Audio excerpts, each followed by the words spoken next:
¿Qué tal? ¿Cómo están todos? Bueno, en esta oportunidad vamos a estudiar la misión del Mesías. Para poder entrar en la misión del Mesías, primero tendremos que analizar nuevamente cuál era el plan original que Dios tuvo en un inicio. Este es el ABC de Dios. Es lo más importante, es lo más central. Las tres grandes bendiciones que está en Génesis 1:28. Y en esta oportunidad vemos el fundamento de 4 posiciones que Adán y Eva tenían que establecer, centralizado en Dios, formando una pareja de amor verdadero, dando a luz hijos, familias ideales, pueblo ideal, sociedad ideal, nación ideal y mundo ideal. Claro, ellos pasarían a ser los padres de la humanidad, con amor, vida y linaje o descendencia verdadera. Sin embargo, esto no se logró.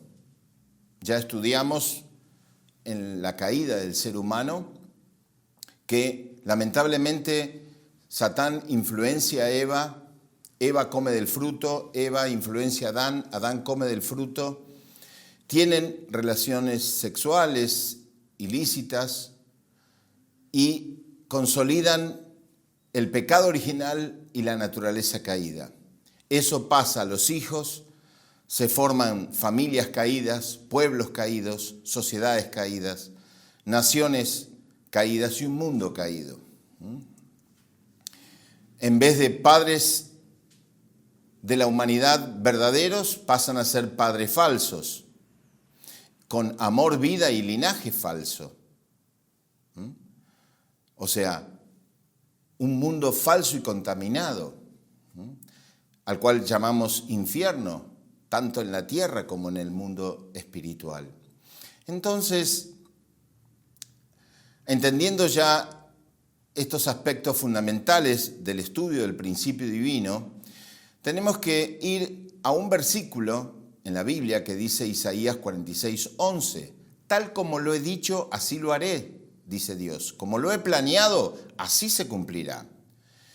Entonces, el plan original de Él era el cumplimiento de las 3 grandes bendiciones. Por eso, cuando hablamos de cambiar de un ámbito, como el ámbito de Satán, este infierno, queremos hacerlo transitoriamente hacia el deseo original que Dios tuvo. Eso lo podemos llamar restauración, pero también salvación. O sea que una salvación completa es cuando, vamos a dar un ejemplo, alguien se está ahogando, nosotros lo sacamos de la piscina donde está ahogándose y lo ponemos fuera de la piscina, ¿sí? Entonces vuelve a su estado original antes de caer.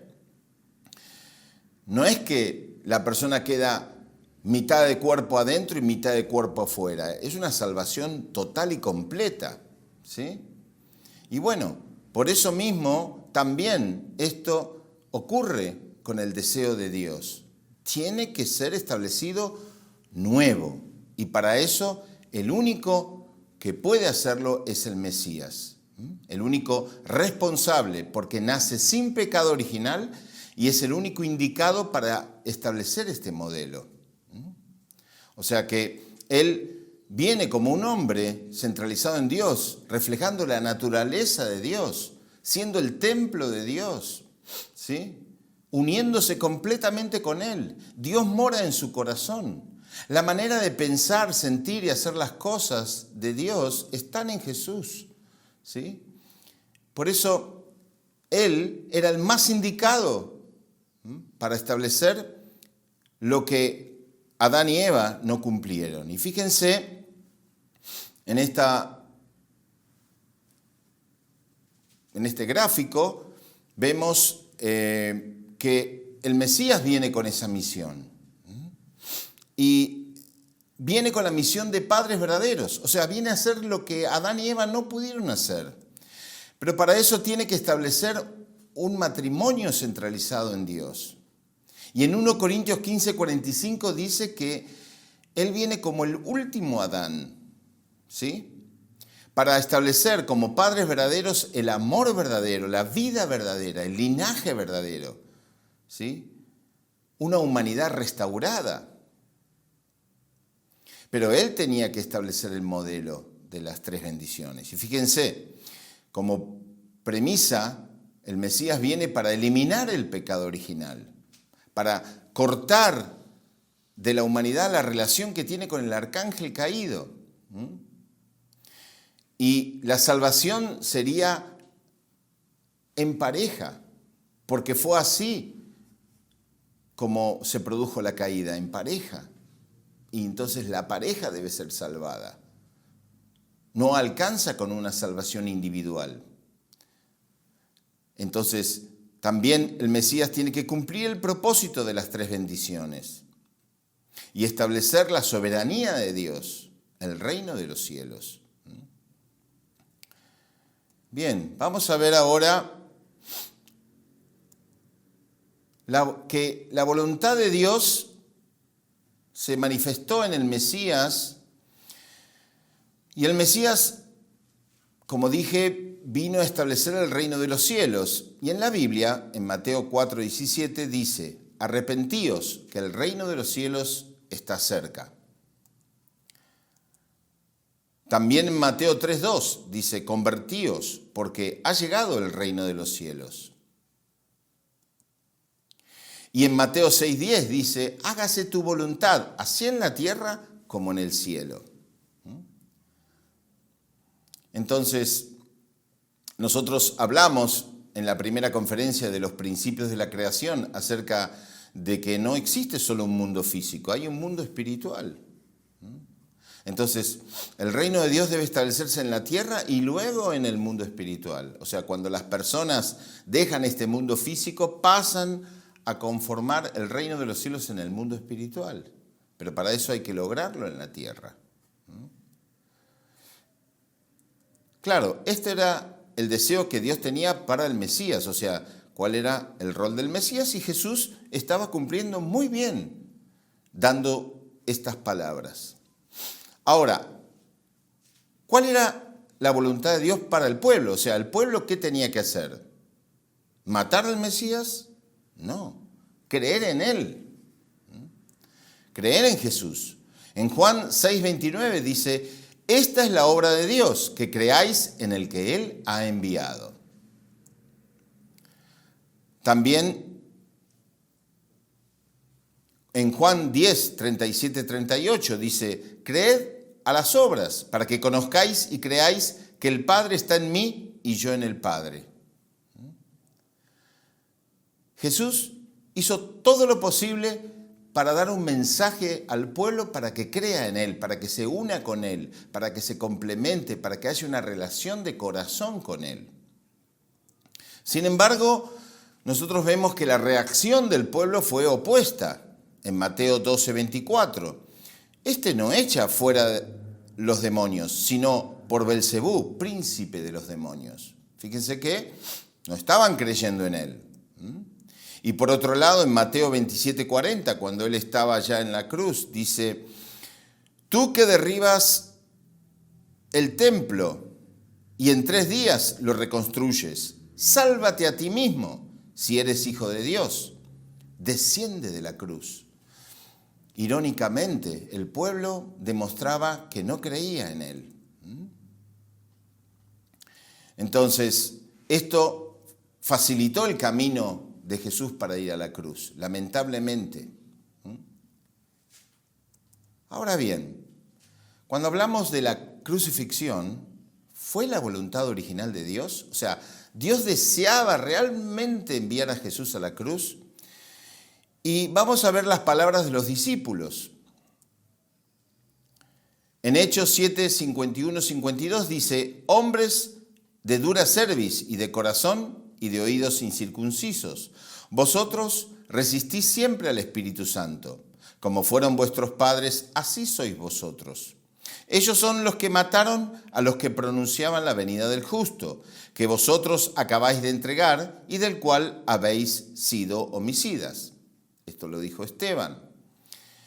Claramente está diciendo de que las autoridades judías, los escribas y los fariseos, eran homicidas por haber crucificado al Hijo de Dios. Si hubiera sido la voluntad de Dios original de que Jesús venía en primera instancia a morir, entonces ellos estarían agradecidos por ellos, por lo que hicieron, porque a través de esa entrega a la cruz, digamos, y la muerte de Jesús, todos estamos salvados. En 1 Corintios 2, 7, 8 dice, sabiduría que ninguno de los príncipes de este siglo ha entendido, que si lo hubieran entendido nunca hubieran crucificado al Señor de la gloria. Este fue Pablo. También, si hubiéramos entendido las palabras de Jesús en profundidad, si hubiéramos orado constantemente, si nos hubiéramos unido con Él, lo hubiéramos acompañado con amor, fe y obediencia absoluta a Jesús, y de esa manera, entonces, seguramente no iba a morir en la cruz y se hubiera establecido aquello que hablamos anteriormente, el ideal de Dios en la tierra, la familia verdadera, con padres verdaderos, pero fuimos ignorantes.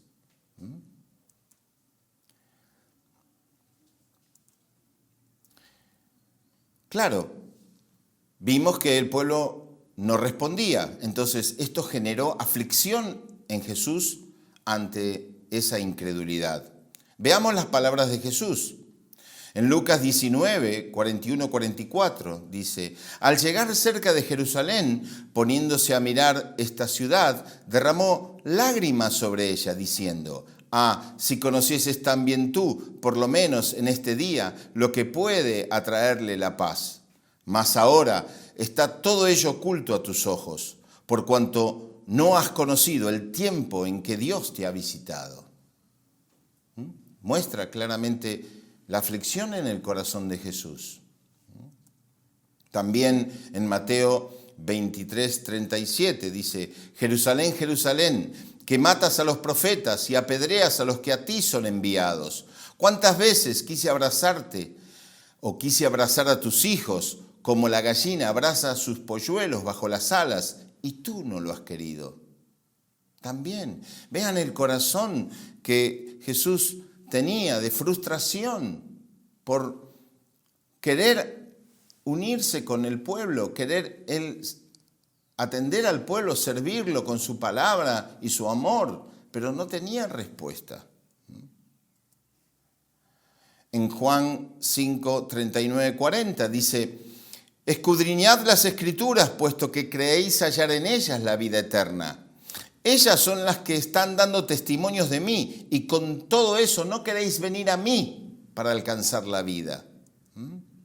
También en Mateo 23, 13, 16.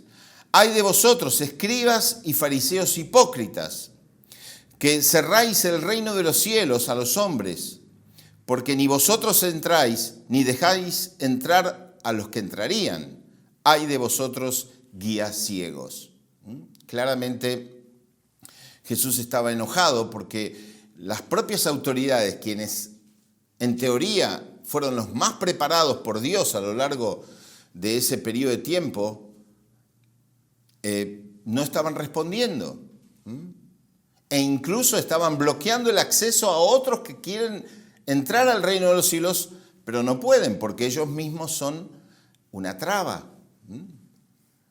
Realmente podemos sentir las palabras de Jesús y nosotros como cristianos, o vamos a decir que Latinoamérica es un país cristiano, sea católico o protestante, y realmente amamos a Jesús y tenemos una relación con Él. Seguramente muchos de ustedes tienen una relación personal con Jesús, pero necesitamos orar para entender cuál en realidad es la posición de Jesús como Mesías y qué vino a hacer 2000 años atrás.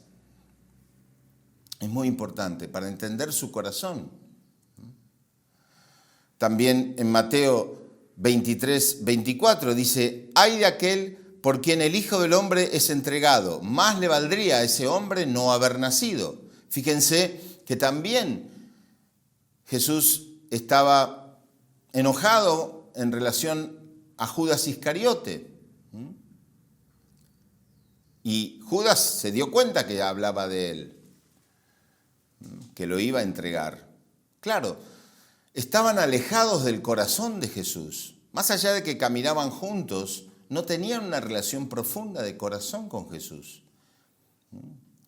Y si realmente era la voluntad de Dios que Jesús debía morir en la cruz, entonces Judas, quien entrega a Jesús, debería ser la persona más querida por el cristianismo. Deberíamos tener una foto de él aquí. Deberíamos ponerle a nuestros hijos nombre Judas. Sin embargo, no ocurrió. Se lo tildó como traición, como alguien que traicionó al Hijo de Dios.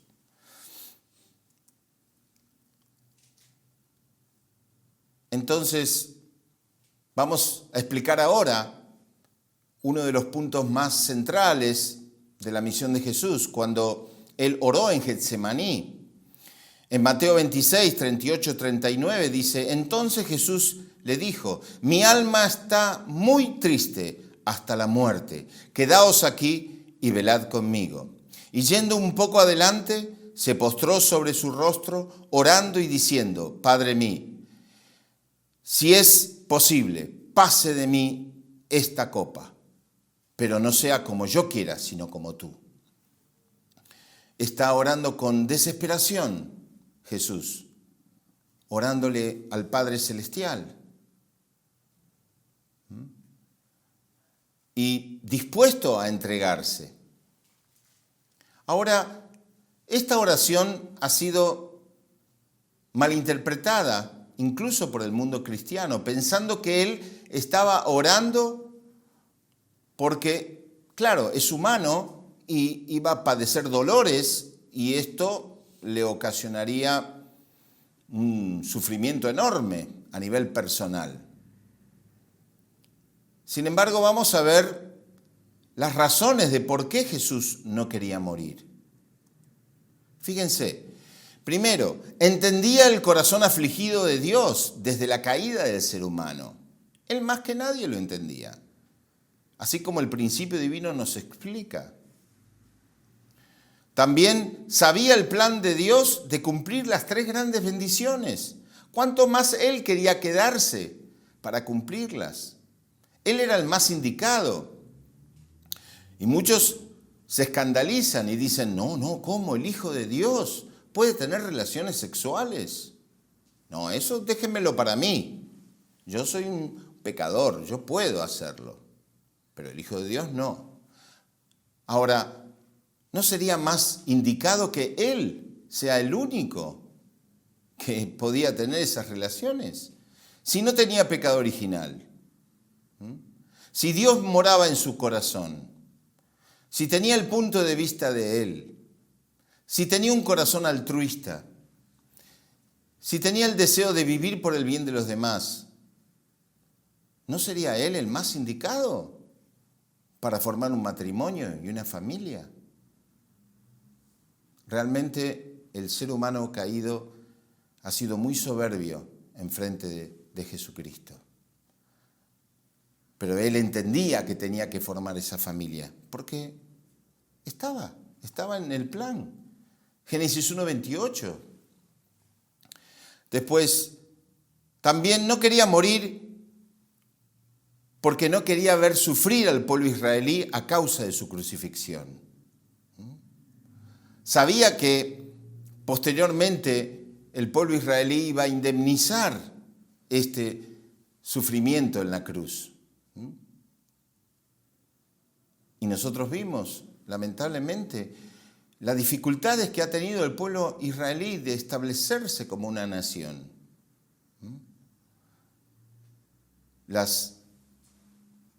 El genocidio que hubo sobre 6 millones de judíos. Jesús podía ver todo eso. Por eso no quería morir. Es muy importante que entendamos y que oremos al respecto. Y le preguntemos a Dios y a Jesús. También para que la indemnización no pase a los cristianos. ¿Qué pasó inmediatamente después de la crucifixión?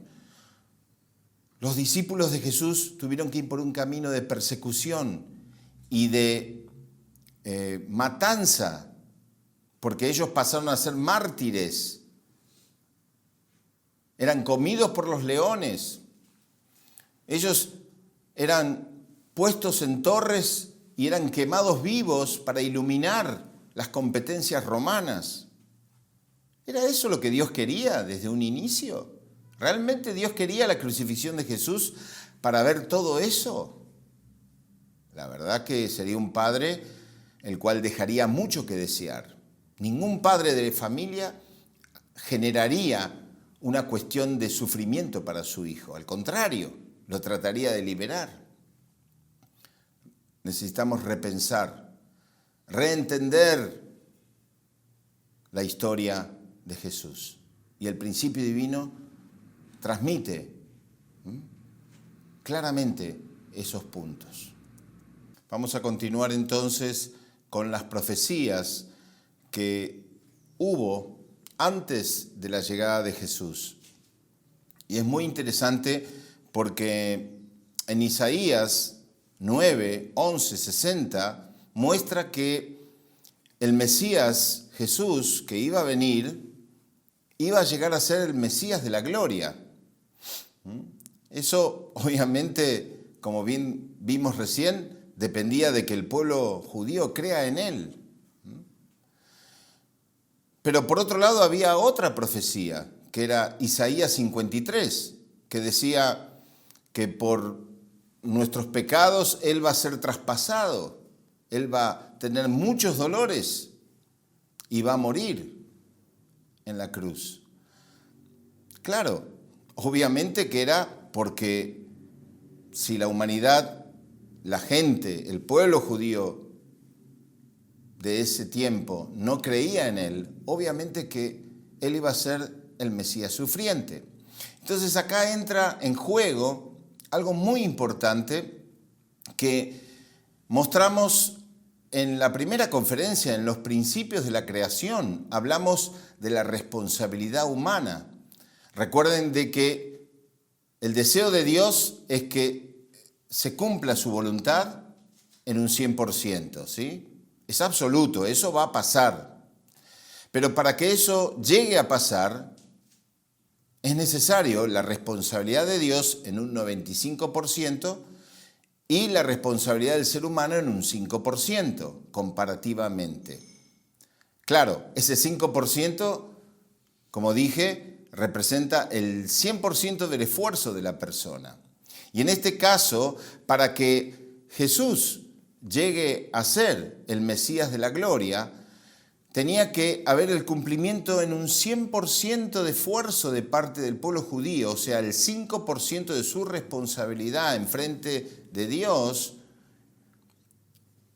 para que Él llegue a hacerlo.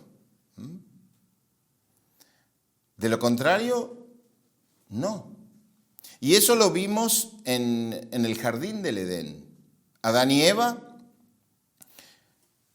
reciben el mandamiento de Dios en Génesis 2:17. Y Dios le dijo, no coman del fruto del árbol de la ciencia del bien y del mal, porque el día que comen van a morir. Bueno, si ellos no comen, entonces se establecería el ideal. Pero si ellos comen del fruto, se produce la caída. ¿Dependía de quién? ¿De Dios? No, dependía del ser humano. Y es igual con el tema de la crucifixión. Las profecías fueron dadas, ambas, pero quien definía si Jesús vivía o moría era la responsabilidad humana. Así que de esta manera nosotros podemos ver que estas profecías, incluso si uno analiza y lee la Biblia en esta parte, en Isaías 9, 11 y 60, se va a dar cuenta de que en esa época los israelitas estaban muy unidos con la palabra de Dios, estaban practicando las tradiciones. Entonces, claro, Dios inspiró a Isaías diciéndole de que si siguen así, cuando venga el Mesías va a ser el Mesías de la gloria. Sin embargo, en el momento que expresa Isaías 53, fue en un momento cuando los israelitas estaban muy fuera del principio, pecando, no cumpliendo con las tradiciones. Entonces, viendo esto, Dios inspiró a Isaías de que si siguen así, el Señor cuando venga va a ser traspasado y va a tener dolores y va a morir crucificado. Así que de esta manera quería transmitirles estas dos profecías que podemos ver de que en realidad no vino Jesús a morir, no era el deseo original que Jesús venía para morir por nosotros. Todo siempre depende de la responsabilidad humana. Vamos a ver ahora el grado de salvación de la cruz. Tenemos, por un lado, Dios conectado con Jesús, Jesús con Dios, su espíritu y su cuerpo, ¿no? El cuerpo de Jesús y el espíritu de Jesús, ¿sí? Por otro lado, tenemos a Satanás, el pueblo y el espíritu del pueblo y el cuerpo del pueblo, ¿sí? O sea, cada ser humano tiene espíritu y cuerpo. Pero cuando Jesús muere en la cruz, Satán tomó el cuerpo de él, lo clavó en la cruz. No creo que Dios deseaba eso y la verdad es que estaba muy afligido en su corazón. Recuerden de que cuando él exhala, dice que el velo del templo se rajó. Y si nosotros estudiamos el templo en sí mismo, estaba dividido en dos partes, santo y santísimo. Y justo el velo que separa el santo del santísimo se rajó. El santo representa el cuerpo del Mesías y el santísimo representaba el espíritu del Mesías. Eso muestra que la providencia del templo era algo muy importante y que construir un templo no era la meta última, sino recibir al Mesías dentro del templo, quien venía como el templo de Dios. Entonces, pero lamentablemente, por la crucifixión, Satán entonces toma el cuerpo de Jesús. Y detrás de eso, todos los cuerpos del pueblo y de la humanidad. O sea que, claro, porque recuerden que la caída del ser humano fue espiritual y física, ¿no? Entonces se requiere de una salvación espiritual y física. Por eso el Mesías viene con espíritu y cuerpo. ¿Para qué? Para que nosotros nos unamos en espíritu y en cuerpo a Él, con nuestro espíritu y con nuestro cuerpo, completamente. La salvación completa. Pero en este caso, cuando el cuerpo físico de Jesús queda clavado en la cruz, automáticamente nadie va a poder seguirlo físicamente. Entonces la salvación física queda truncada, queda pendiente para la segunda venida. Por eso Jesús prometió volver. Bien, pero el espíritu de Jesús sí va con Dios, obviamente, porque Él en el momento más difícil, cuando estaba crucificado, ¿sí? Él dijo: Padre, perdónalos porque ellos no saben lo que hacen, ¿no? Él podía haberse resentido con Dios. De esa manera pasaría a formar parte de las filas de Satán. Pero él aún así amó a la gente. Y al amar a la gente, amó a Satanás. Entonces, ese amor impactó a Satanás y a la gente. Y no solo eso, sino que a partir de ahí abrió el camino para la salvación espiritual. Entonces, detrás de eso, el espíritu del pueblo y de la humanidad puede ser salvada.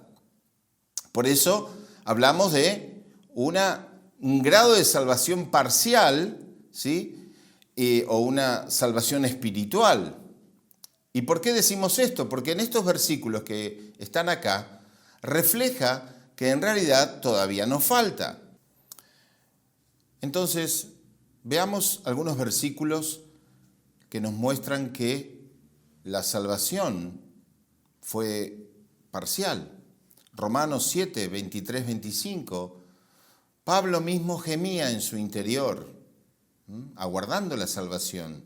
Decía: con la mente sirvo a la ley de Dios, mas con el cuerpo estoy atado a la ley del pecado.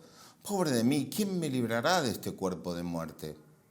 Eso muestra que si él padecía esta lucha interna después de la crucifixión de Jesús, significa que todos nosotros también estamos padeciendo. Por otro lado, en 1 Tesalonicenses 5:17 dice: orar constantemente con el fin de alcanzar la salvación. Esto también muestra de que si seríamos uno con Dios, seríamos el templo de Dios, tendríamos naturaleza divina, tendríamos familias verdaderas, tendríamos sociedades verdaderas, un mundo verdadero. No era necesario buscar desesperadamente a Dios en la oración, porque Él ya viviría en nuestros corazones. Pero después de la crucifixión, nosotros seguimos en este estado. Y también 1 Juan 8:10 dice: porque si dijéramos que no hemos pecado, lo hacemos a Dios mentiroso y su palabra no está en nosotros.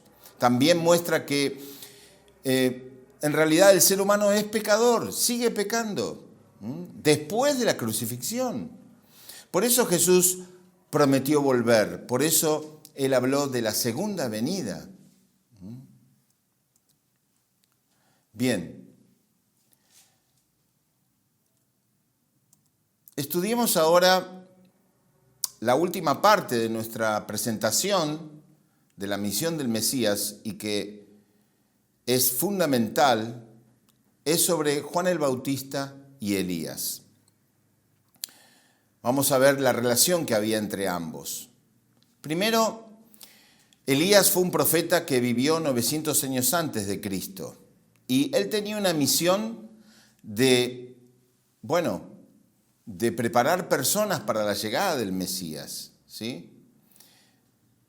Pero él estuvo luchando con profetas falsos y en su intento de preparar el fundamento para el Mesías, muere y asciende al cielo, según nos muestra la profecía y nos muestra la Biblia en 2 Reyes 2:11, de que él asciende en carrozas de fuego hacia el cielo y de esa manera, termina su misión en la tierra.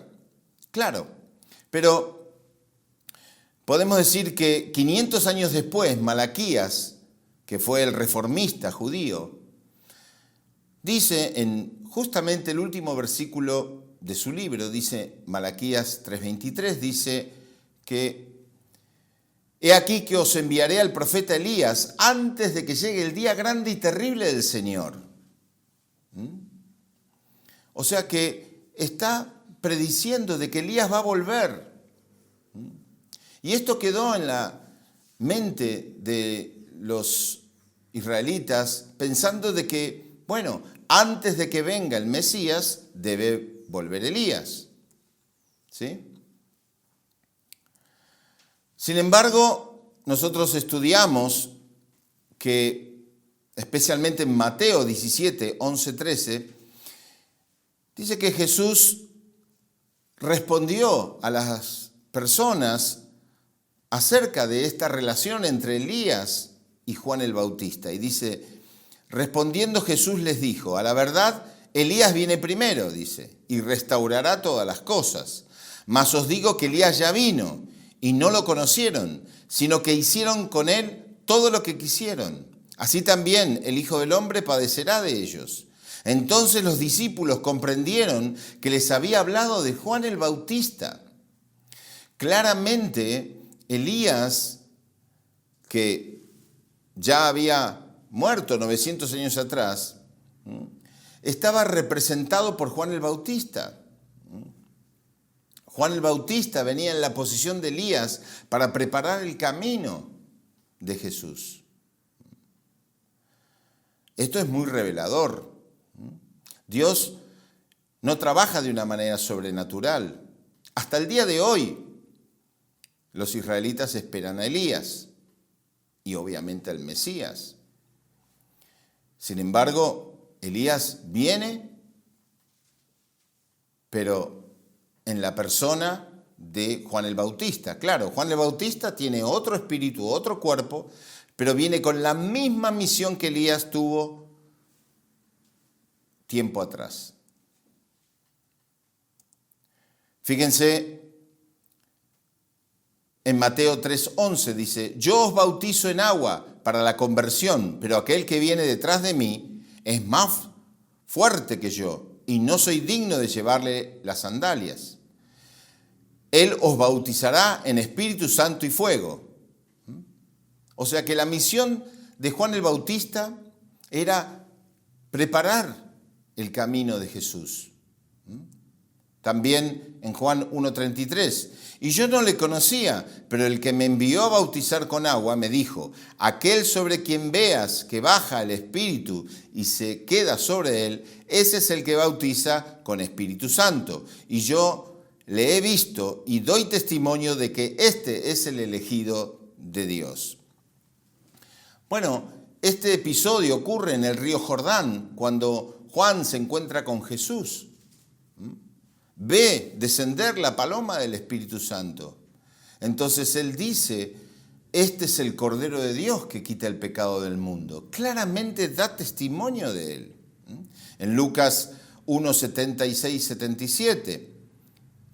Eso fue en el tiempo de la concepción y nacimiento de Juan. Y tú, niño, serás llamado profeta del Altísimo, pues irás delante del Señor para preparar sus caminos y dar a su pueblo conocimiento de salvación por el perdón de sus pecados. Fíjense que realmente Juan vino con una misión importantísima.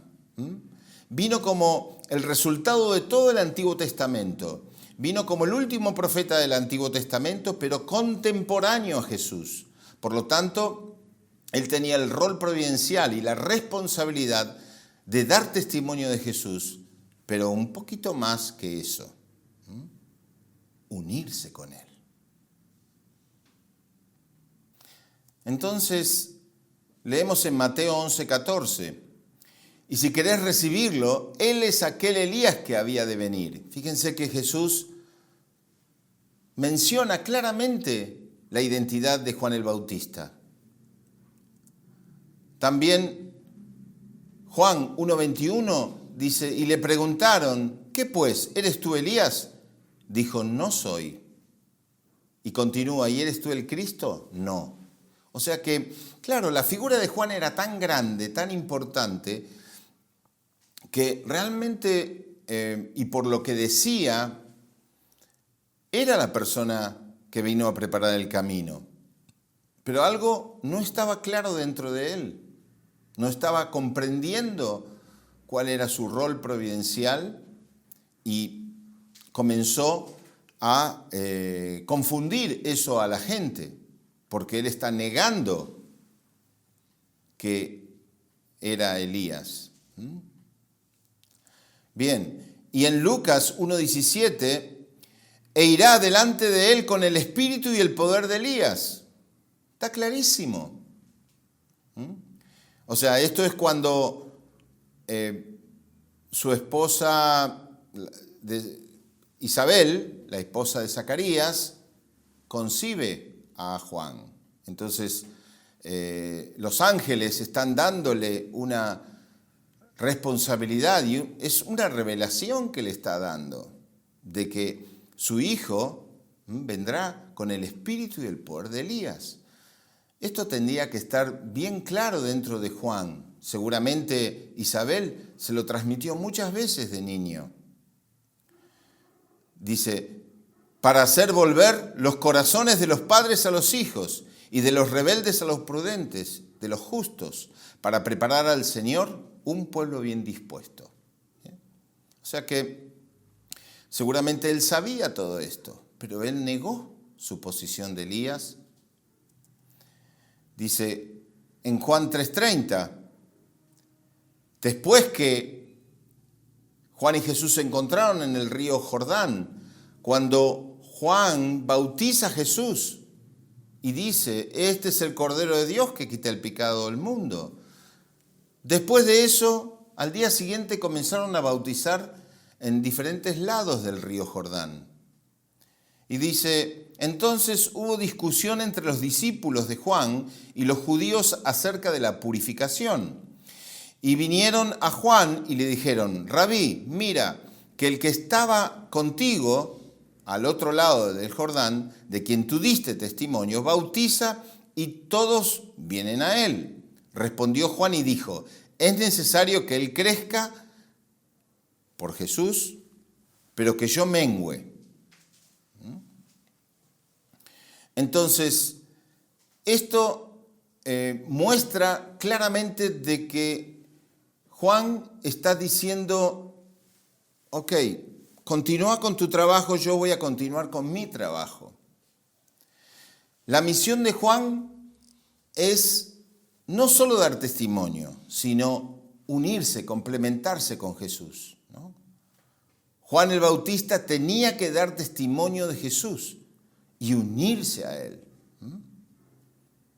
De esta manera, Juan, siendo la figura más importante, más destacada de esa época, el referente del pueblo judío, el que representaba al pueblo y el que representaba a Dios, si él se unía de corazón con Jesús, ¿sí? Y si trabajaban juntos 24 horas de corrido,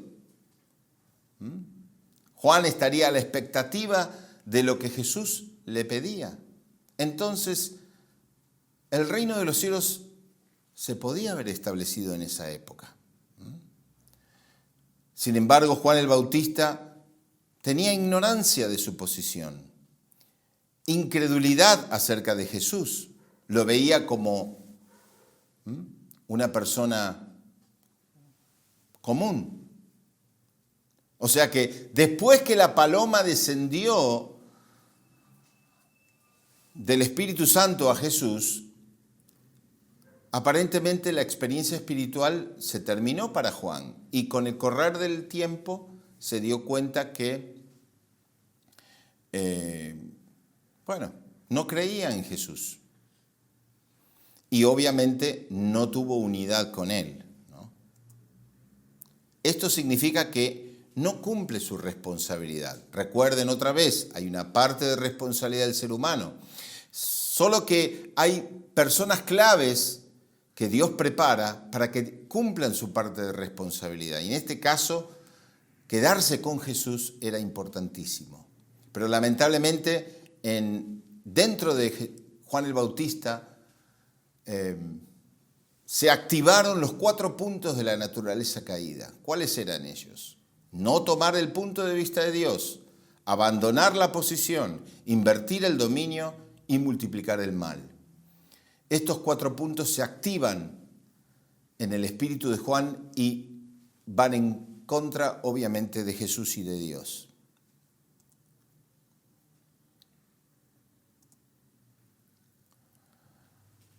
Además, Juan cuestiona a Jesús. Claro, cuando Juan después de unos años va a prisión porque Juan estuvo hablando negativamente del rey Herodes y su esposa y fue llevado a la prisión. Entonces en la prisión empezó a dudar y cuestionó a Jesús y le dice a sus discípulos, vayan a preguntarle a Jesús, ¿eres tú aquel que había de venir o esperaremos a otro? Él estaba confundido. También la respuesta de Jesús fue contundente. En Mateo 11:6, dichoso aquel que no haya escándalo en mí, por Juan, que halló escándalo en él. Mateo 11:11, no ha surgido entre los nacidos de mujer uno mayor que Juan el Bautista, sin embargo, el más pequeño en el reino de los cielos, mayor es que él. O sea que Juan Bautista era el más pequeño del reino de los cielos y por lo tanto, cualquiera era mayor que él. Muestra que el nivel espiritual de Juan no era el correcto, por no haberse unido a Jesús. Y después dice, Mateo 11:12, desde los días de Juan el Bautista hasta ahora, el reino de los cielos sufre violencia y los violentos lo arrebatan. Y eso estaba relacionado a Barrabás, que era un personaje violento, y todos querían a Barrabás, ¿sí? Y eso fue a causa de que Juan no se unió con Jesús, no cumplió su parte de responsabilidad de unirse con Jesús. Si él se unía, se creaba un anillo de protección hacia Jesús. ¿Por qué? Porque Juan Bautista tenía muy buena relación con el rey Herodes en un comienzo, luego tenía muy buena relación con los escribas y fariseos, con todas las autoridades, los ancianos. Entonces, hubiera sido muy fácil que a partir de esa unidad entre Jesús y Juan, ¿no?, el pueblo judío se alinee debajo. Y entonces Jesús podía establecer el reino de los cielos en la tierra. El pueblo debería complementarse con Juan. Juan debería complementarse con el Mesías, pero de esta manera el pueblo se complementaba con el Mesías, pero lamentablemente todo eso se canceló. Todas esas relaciones se cancelaron. Y Jesús tuvo que hacer nuevamente un fundamento. Después vamos a estudiar en otra conferencia cuando Él va al desierto, es tentado, en fin. Todo eso no vamos a abordar ahora, pero es importante que entendamos que la responsabilidad de Juan era unirse con Jesús. Lamentablemente porque Juan habló tan mal sobre la esposa del rey Herodes que finalmente pidieron la cabeza de Juan y Juan muere decapitado. Entonces, ¿era esa la voluntad de Dios para Juan? ¿Dios quería eso desde un inicio? Así como quería que muriera en la cruz Jesús. No, para nada. Es muy importante que se entienda esto. Dios no deseaba la muerte de Juan ni la muerte de Jesús. Siempre espera el cumplimiento de la parte de responsabilidad del ser humano.